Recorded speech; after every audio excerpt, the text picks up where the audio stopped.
Jadi semua bukti mereka itu saya rontokkan di sidang. Bukti psikolog itulah yang paling konyol.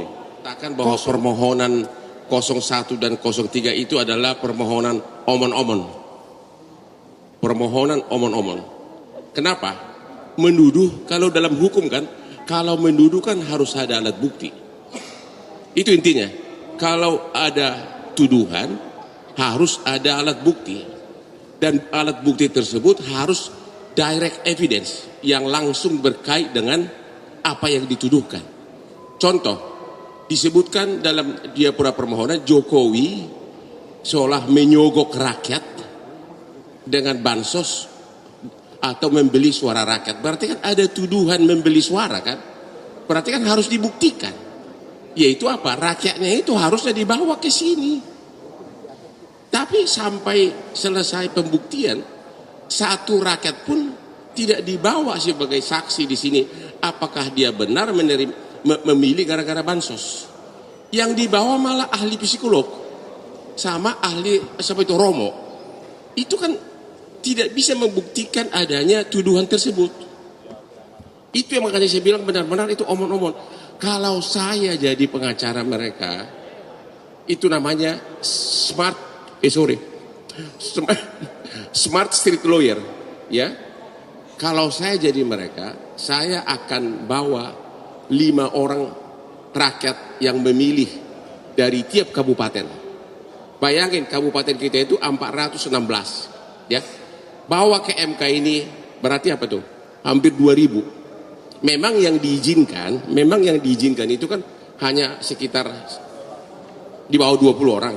Tapi kalau sampai misalnya di bawah 2000 ke sini menandatangani surat pernyataan bahwa dia memilih gara-gara bansos, itu kan pasti gaungnya beda gitu loh. Artinya ada alat bukti. Ini mereka tidak bawa alat bukti. Ya, walaupun itu saya langsung bisa patahkan, kalaupun benar ada rakyat yang mengaku memilih gara-gara bansos, jawabannya satu kata. Makanya di awal-awal saya bilang kasus ini satu kalimat. Bansos adalah perintah undang-undang, bukan perintah Jokowi. Bansos memberi uang kepada rakyat. Undang-undang pajak aja yang memungut uang dari rakyat dinyatakan sah. Apalagi ini memberi uang. Jadi perintah undang-undang. Jadi bansosnya itu sudah.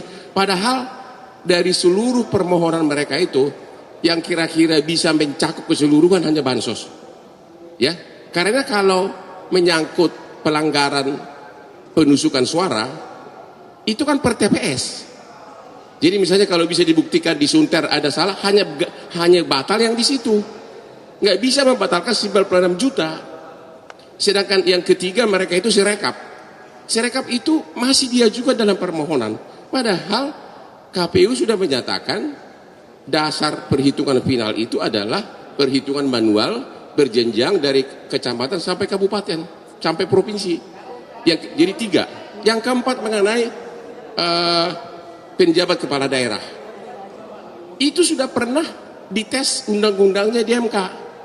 Dan MK tidak keberatan terhadap penjabat kepala daerah.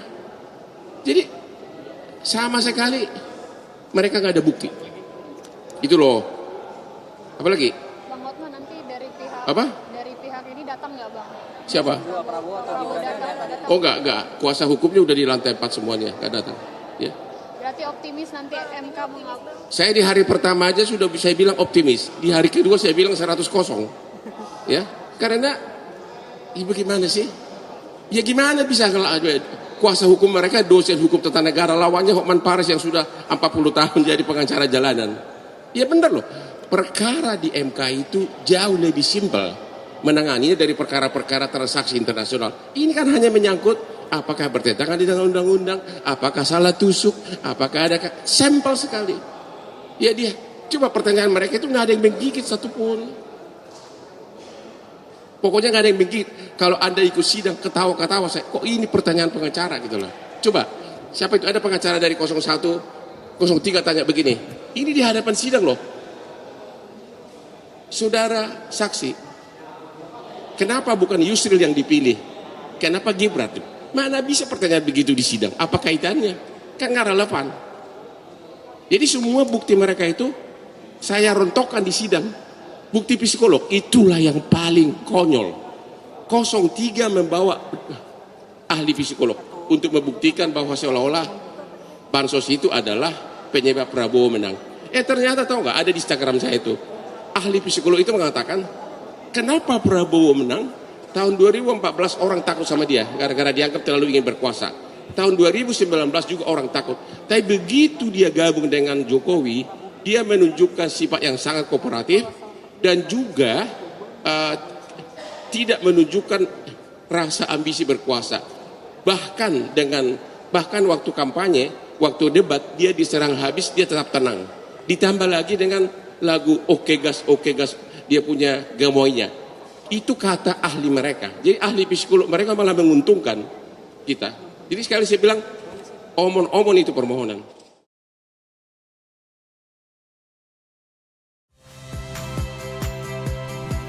Saya Yasir Neneama. Saksikan program-program Kompas TV melalui siaran digital, pay TV, dan media streaming lainnya. Kompas TV, independen, terpercaya.